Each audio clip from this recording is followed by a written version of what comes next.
Senator Tulfo's interventions were very valid. There are very sensitive. There are matters of national security. The DND would really be on national security, and we don't want to telegraph or to inform others, other countries which are, having an adverse interest to the Philippines.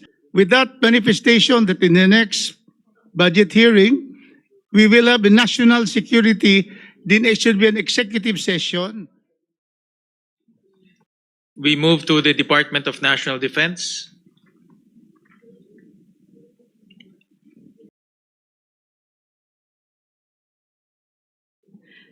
Senwin, just to manifest, so the level of detail here is a little bit different from the level of detail which I wish to use when I manifest. So I'll just use, but the total is the same. So on the part of the House for the Department of National Defense, the House in the HGAB has reflected an increase of 4.25 billion pesos for the Department of National Defense. The said 4.25 billion pesos is as follows.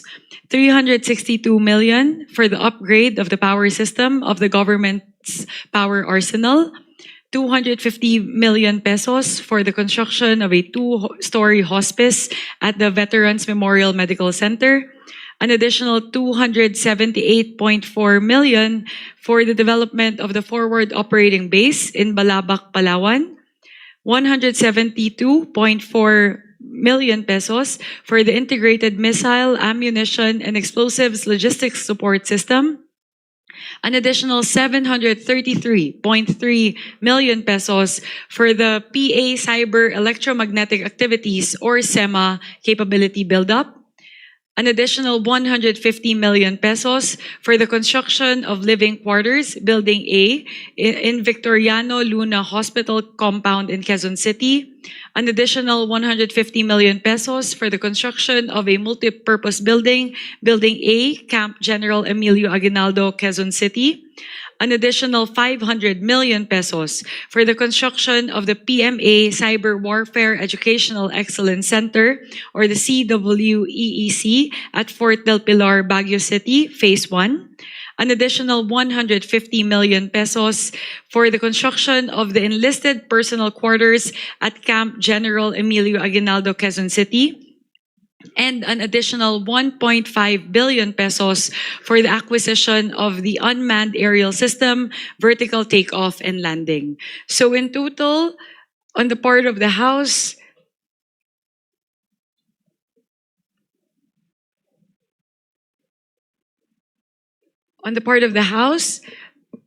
with the additional 4.25 billion pesos for the Department of National Defense. That brings the total from 295 billion pesos, 295.2 billion pesos in the NEP to 299.4 billion pesos.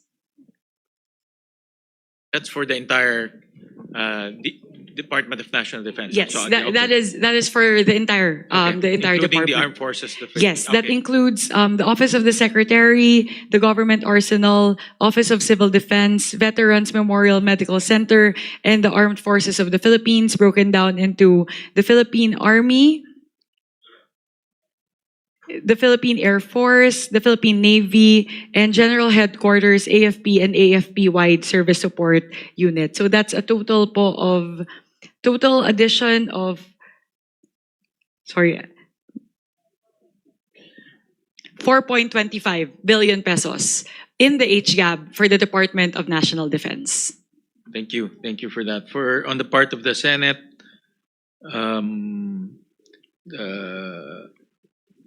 Department of National Defense, Office of the Secretary, it's 2.3 billion pesos, composed of the following: development, implementation, and monitoring of international defense engagement, 55 million pesos. For government arsenal, 2.8 billion pesos. Manufacture and storage and security of small arms ammunition, 2.2 billion pesos. For Office of the Civil Defense, 2.6 billion pesos, composed of design and build, OCD, Negros Island Region Logistics Hub / Warehouse, 42 million pesos. Construction completion of the Office of the Civil Defense Regional Office 10 building, Cagayan de Oro City, 35 million pesos. For the Veterans Memorial Center, 3.6 billion pesos, composed of inpatient care of 2 billion pesos. For the Armed Forces of the Philippines, Philippine Army Land Forces, 145 billion pesos, composed of construction of multipurpose building, 2 units barracks, belittling facilities, 71st Infantry Battalion, 7th Infantry Kaugnay Division, Philippine Army, Barangay Kabaluyan, 2nd Mangatarem, Pangasinan, 10 million pesos.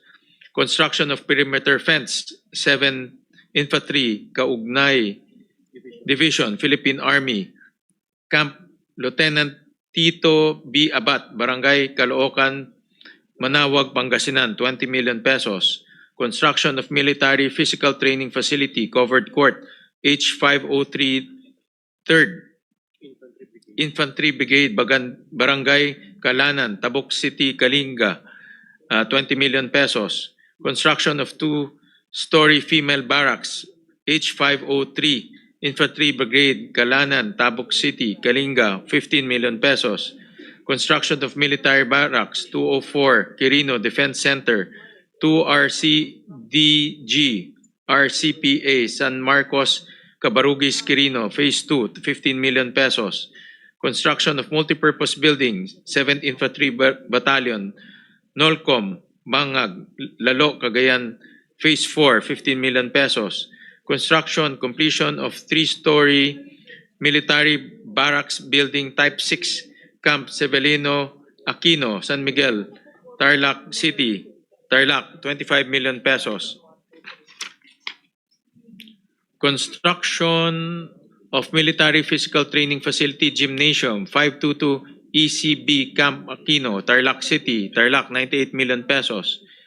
Construction of military physical training facility gymnasium, 69th Infantry Battalion, Philippine Army Headquarters, San Juan, Botolan, Zambales, 100 million pesos. Construction of multipurpose building, battalion quarters, 522 ECB Camp Aquino, Tarlac City, Tarlac, 6 million pesos. Construction of multipurpose building, officers quarters, 11 MB, IMCOM, PA, Camp Aquino, Tarlac City, 26 million pesos. Construction of perimeter fence and watchtower, 69th Infantry Battalion, Philippine Army Headquarters, San Juan, Botolan, Zambales, 30 million pesos. Construction of barracks / training facilities, 761B, Barangay Paquias, Victoria, Oriental Mindoro, Phase 2, 60 million pesos. Construction of barracks / training facilities, Alpha Company, 76IB, Barangay Malamig, Gloria, Oriental Mindoro, Phase 2, 60 million pesos. Construction of barracks / training facilities, Charlie Company, 76IB, Sitio Sampaguita, Barangay San Carlos, Nawan, Oriental Mindoro, 60 million pesos. Construction of military quarters and barracks building, Charlie, 61ID, 2ID, Puerto Galera, Oriental Mindoro, 75 million pesos.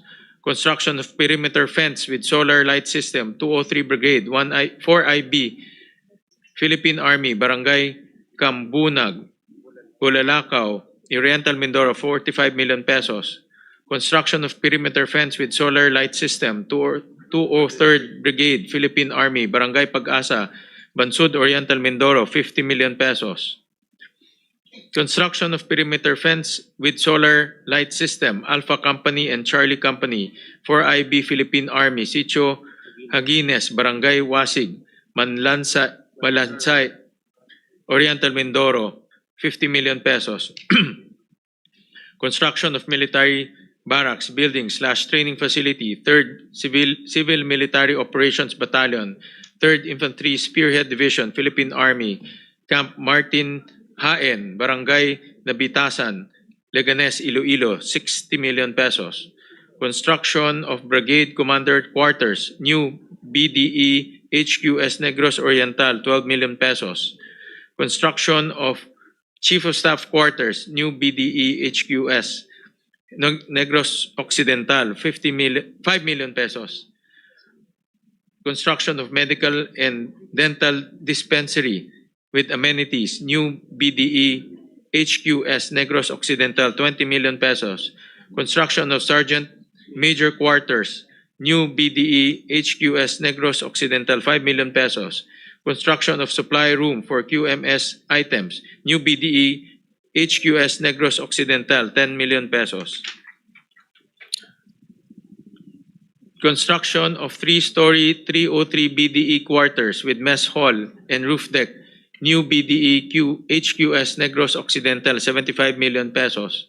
Construction of 3-story VIP transient quarters with mess hall, new BDE HQS Negros Occidental, 75 million pesos. Construction of training facility, new BDE HQS Negros Occidental, 10 million pesos.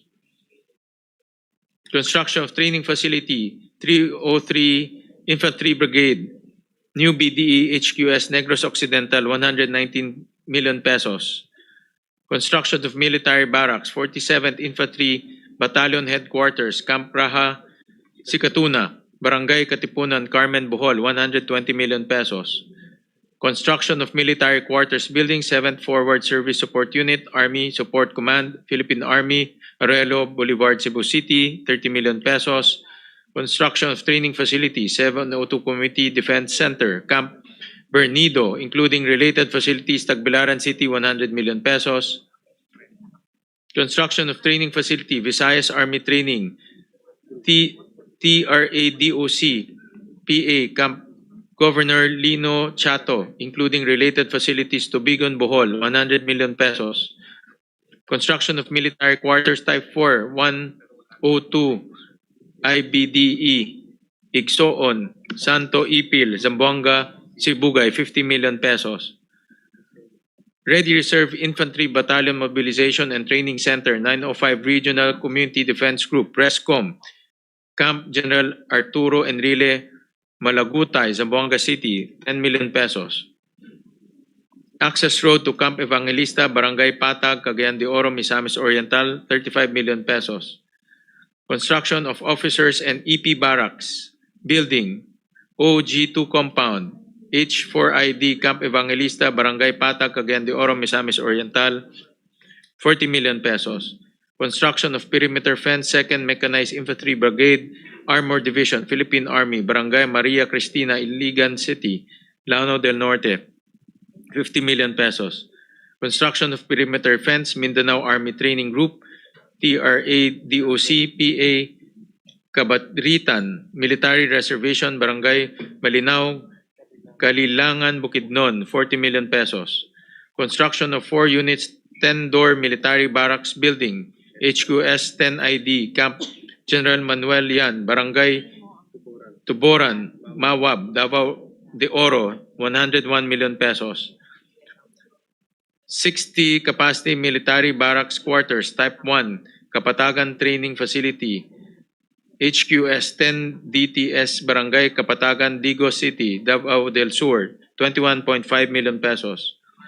Construction of military quarters, building for Brigade Commander, Deputy Brigade Commander, Executive Officers, and Sergeant Major, including guard houses, 901 1st Infantry Brigade, Philippine Army, Placer, Surigao del Norte, 15 million pesos. Construction of officers' quarters, Camp Romulo Gubi, Barangay Romualdo Ruby, Barangay Bancasi, Butuan City, Agusan del Norte, 15 million pesos. Construction of perimeter fence with solar lights, gates, guardhouse, 401st Brigade, Barangay Awa, Prosperidad, Agusan del Sur, 100 million pesos. Construction of perimeter fence with solar lights, gates, and guardhouse, 901st Brigade, Barangay Santa Cruz, Placer, Surigao del Norte, 100 million pesos.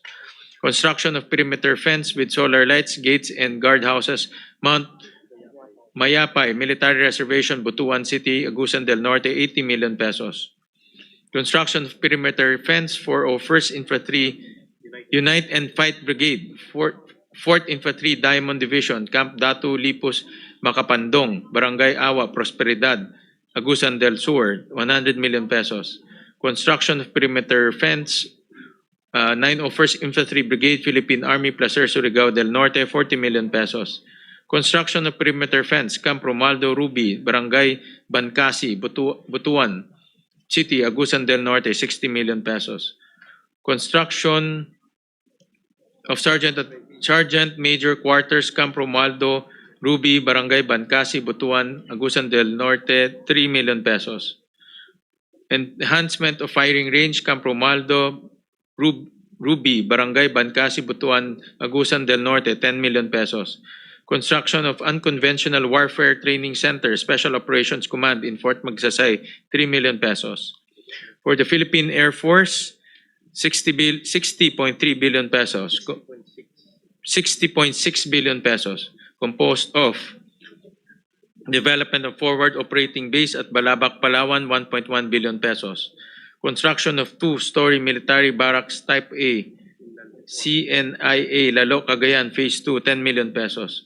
Construction of multipurpose building, 2-story training facility, TOG 3, Camp Aquino, Tarlac City, Tarlac, 17 million pesos. Construction of 5-story military barracks quarters type 1, Lipa City, Batangas, 60 million pesos. Construction of 5-story military barracks quarters, building type 3, Lipa City, Batangas, 50 million pesos. Construction of 3-story military barracks quarters building, Fernando Air Base, Lipa City, Batangas, Phase 1, 50 million pesos. Construction of fixed-wing hangar with parking ramp, Brigadier General Benito Ebuen Air Base, Lapu-Lapu City, Cebu, Phase 3, 40 million pesos. Construction of rotary hangar, BGB NEAB, Lapu-Lapu City, Cebu, Phase 2, 83 million pesos. Construction of Toismin Armory Building, Toismin Das, Barangay Sasa, Davao City, Davao del Sur, 12.3 million pesos. Construction of fixed-wing hangar and parking ramp with outside facilities, utilities, TOSRB, General Santos City, South Cotabato, 62 million pesos. Construction of multipurpose hangar and parking ramp with outside utilities, TOSRB, General Santos City, South Cotabato, 57.5 million pesos. For the Philippine Navy, this is 59.9 billion pesos, composed of enhancement of road network of Naval Station Leo Virgildo Gantioki, Zambales, 270 million pesos. Construction of Married Military Headquarters Building, Naval Base Rafael Ramos, NBRR, Lapu-Lapu City, Cebu, Phase 4, 10 million pesos.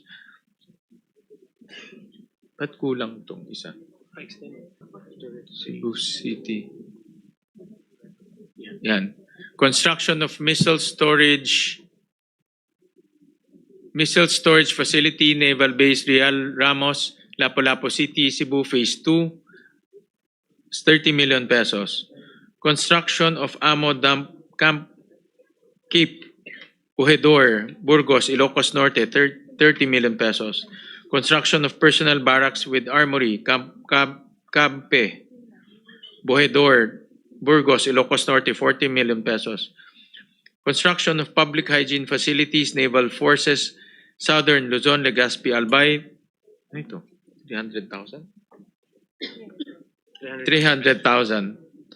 For General Headquarters, AFP and AFP-wide service support units, 26.7 million pesos.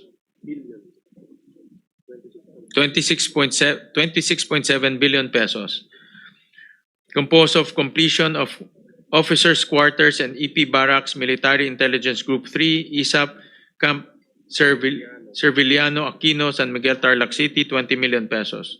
Construction of multipurpose building, 2-story EP Barracks, MIG 41, SIF, ISAF, Camp Aquino, Tarlac City, Tarlac, 15 million pesos. Construction of multipurpose building, battalion headquarters, First Civil Relations Group, CRSAFP, Camp Aquino, Tarlac City, Tarlac, 6 million pesos. Construction of various multipurpose building, task force camp with complete facilities for Armed Force of the Philippines in Pandilusan Island, Payao, Zamboanga, Sibugay, 30 million pesos. Compound. Construction of West Mincom Headquarters Building, Western Mindanao Compound, Zamboanga City, Phase 3, 50 million pesos.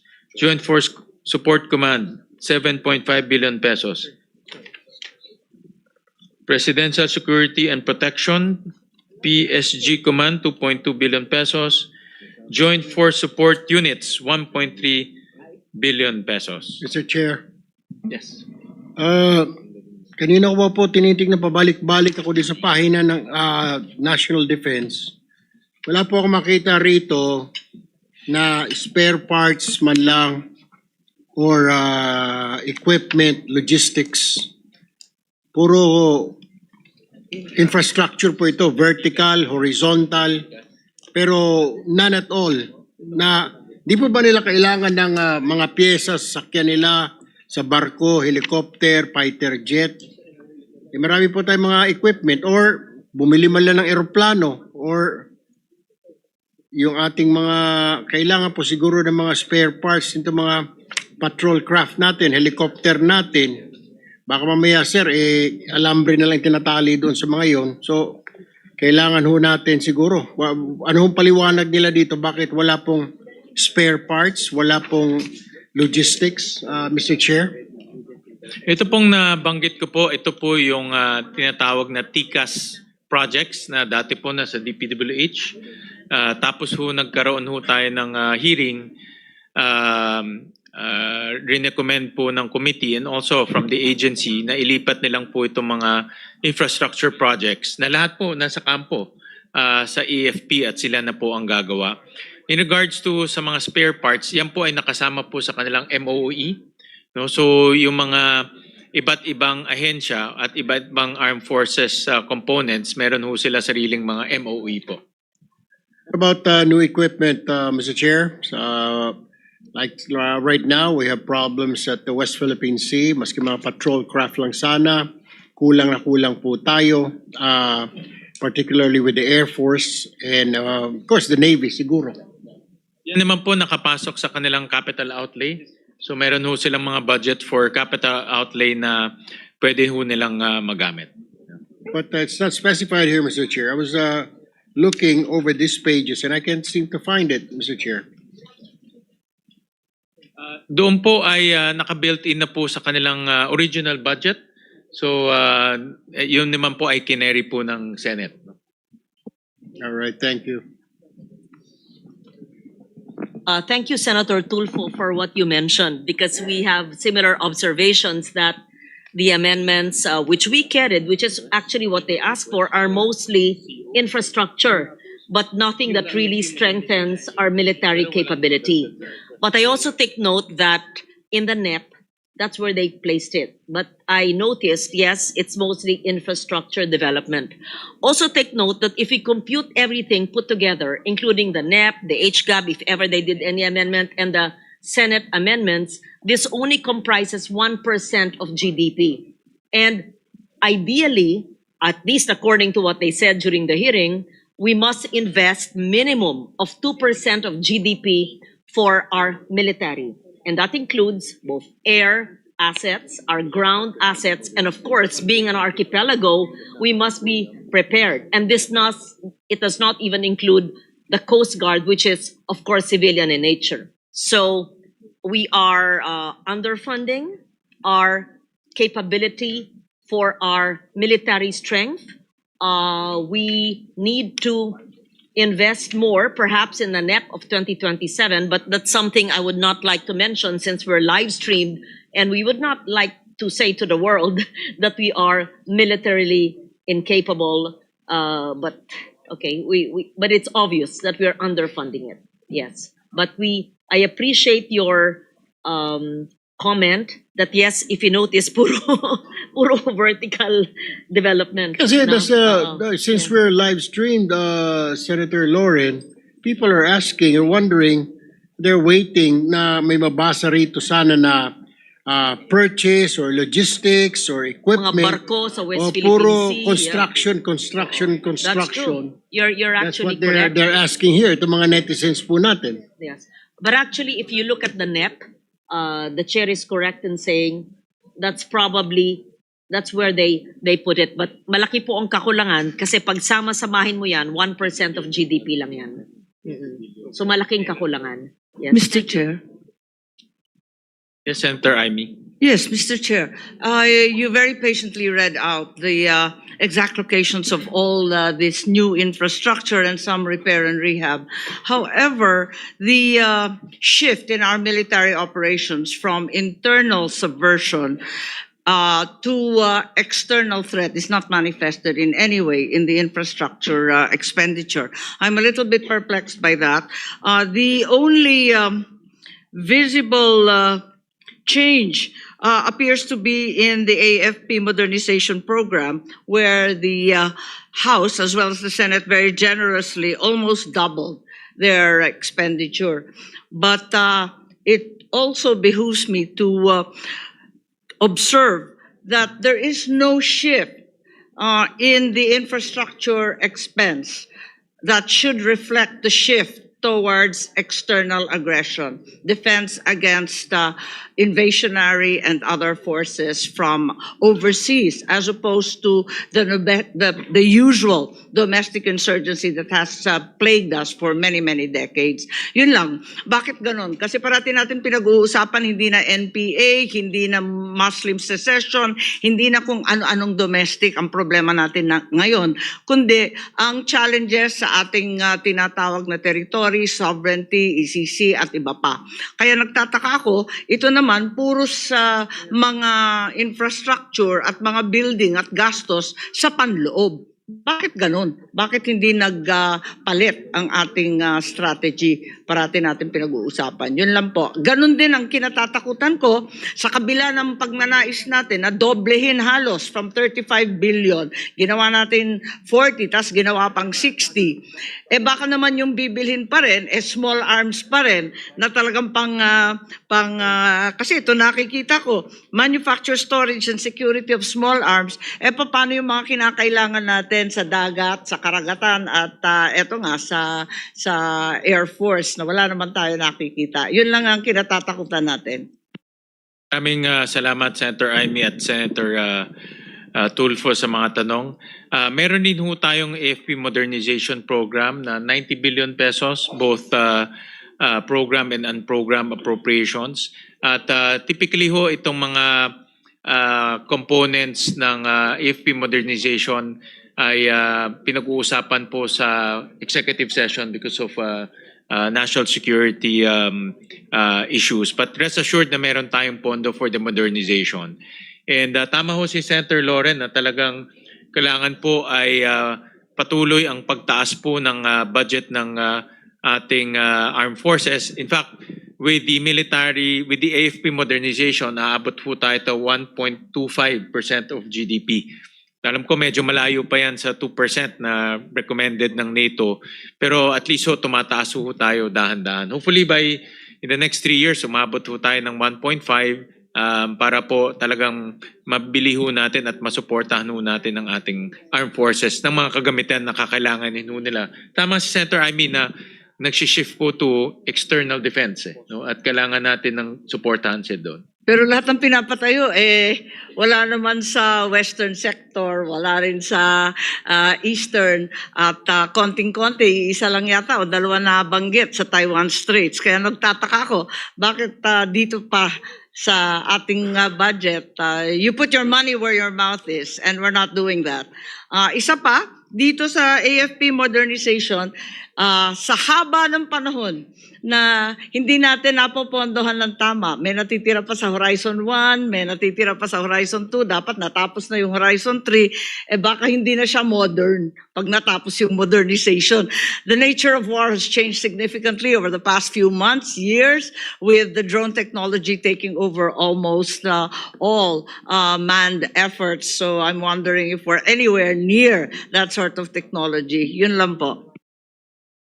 Senator Lauren, who's the chairperson of the Defense Committee in the Senate, alam ko ho na umpisahan niya na po magkaroon ng hearing regarding modernization and also some of the concerns surrounding our armed forces. At alam ko maraming mga batas na dapat i-update, including the AFP modernization program.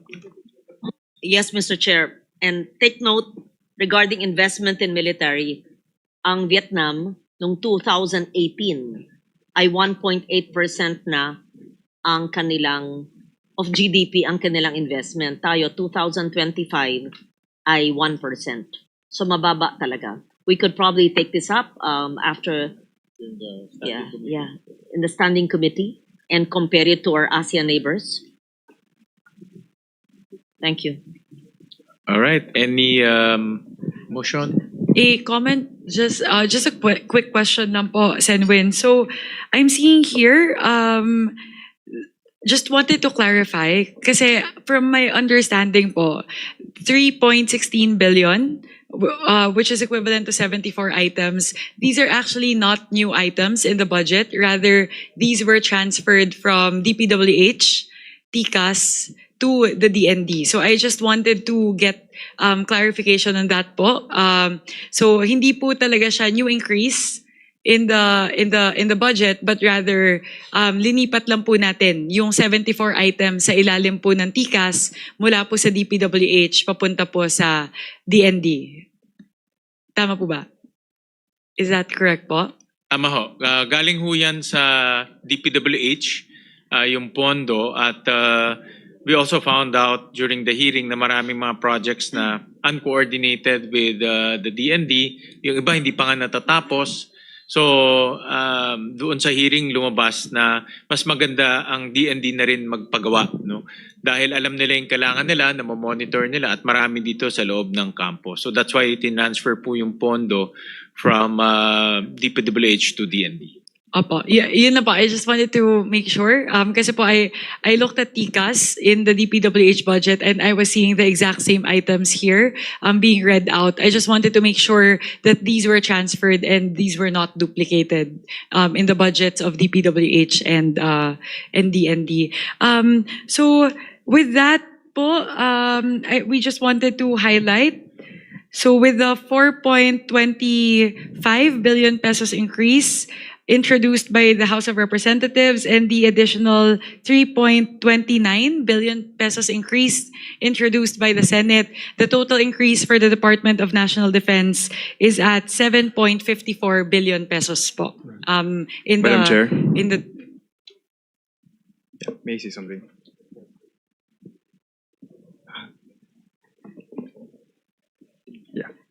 Sorry, please let me I'm finish sorry, po, go ahead, if yes. that's okay. So with that po, we just wanted to highlight that with the 4.25 billion pesos introduced by the House of Representatives and the additional 3.29 billion pesos added by the Senate, the total change, or the total increase rather, from NEP to the current proposal would be 7.54 billion pesos for the Department of National Defense. Representative Javi Benitez. Okay. Thank you, Madam Chair. Apologies for that earlier. Ang ganda po ng sinabi ng ating mga counterparts po sa Senate panel. Agree po ako doon. At gusto ko lang i-reiterate ang sinabi ko doon at tinanong ko po sa House budget briefing, na sana po ang Department of the Defense will also invest in our capability building in terms of instead of acquiring ating mga assets, maybe we can have part of a contract na may technological transfer, no? Tech transfer po ito. Like for example, sa Cavite, meron pong na successful na Shaldag Mark V na ginawa sa Cavite, which is a fast attack interdiction craft. Meron pong mga missiles. This was acquired by the Philippine Navy, but we're able to build our own capability. No, so this is in the Cavite Naval Shipyard, sa naval station, Pascual Ledesma. Parte ito sa AFP modernization goals. So hopefully in the future, hindi lang tayo mag-acquire, we can also build our own capabilities. So gusto lang po ilagay yon sa record. And while we are here as a representative of Negros Occidental, gusto ko lang magpasalamat sa Department of Defense kay Secretary Gubot Teodoro, and of course our Chair Win and the Senate panel for including, of course, on the OCD, ang NIR Logistics and Warehouse Hub that will really help disaster preparedness para sa mas mabilis na response sa aming rehiyon. And the several items for Negros Occidental para sa security, humanitarian assistance, and civil-military coordination. So maraming salamat po. It will help the overall resilience sa aming probinsya. Thank you. Madam Chair. Yes, Representative Rufus Rodriguez. Madam Chair, I am concerned because we are talking of matters of national security. And, although it's the first time that we have live streaming, probably next time, discussions like this will not only be, heard by the Filipino people, but our enemies. And so therefore, probably in the next cycle, we should not, for national defense, it should be an executive session, and there should be no printout on this except during the time executive session, because we are already announcing our defense postures. And so therefore, just a manifestation, Mr. Chairman.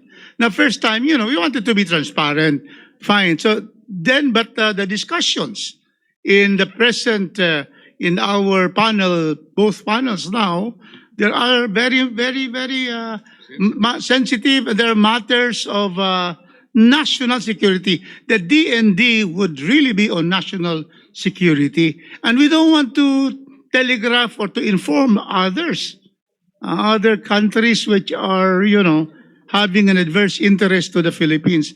But that is an observation. So we hope that we stop now and be able to have, so therefore, with that manifestation that in the next budget hearing, we will have a national security, then it should be an executive session on the national defense. So therefore, we would like to move for approval of the same, Mr. Chairman. Second.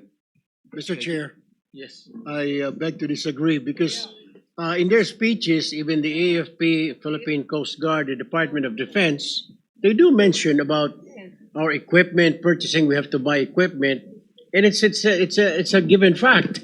Everybody knows. I mean, the entire world that we are a third world country, and we are so dependent on our allies, Mr. President, Yeah. Mr. Chair. Before I answer that, to the panel, let me just approve, because there's a motion, approve the budget of the DND.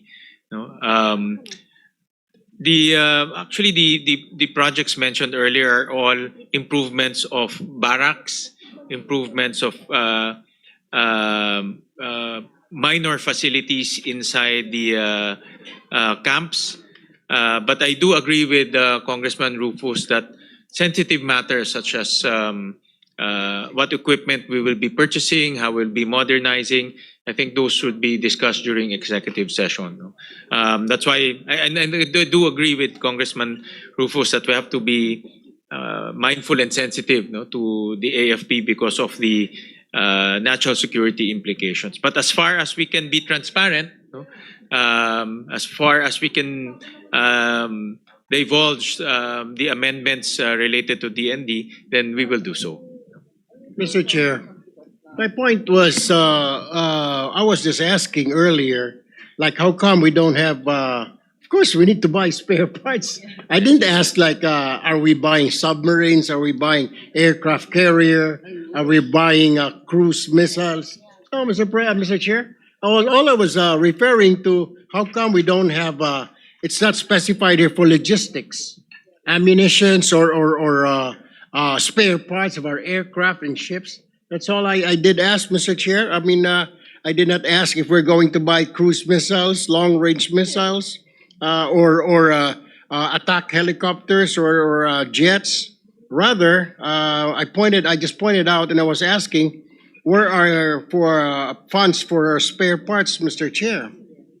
Mr. Chair, as the last statement on this issue, Senator Tulfo's interventions were very valid because that is what Senator Marcos and I think when we discussed it earlier, that we noticed it's mostly infrastructure. And that's why I stopped short of saying that we must invest more because it's only 1% of GDP as a national security specialist in a way, that being my masteral course and being in the reserve for 20 years. We know where to stop, and that's why we did not discuss it any further. And these were actually subject matters discussed already in plenary. But we appreciate the warning, fair warning of my lawyer, Attorney Rufus. That's why we're stopping here. We appreciate that, but all the interventions of the Senate panel are in order. Thank you. Thank you, Senator Legarda. Thank you also, Congressman Rodriguez, for reminding us. Thank you.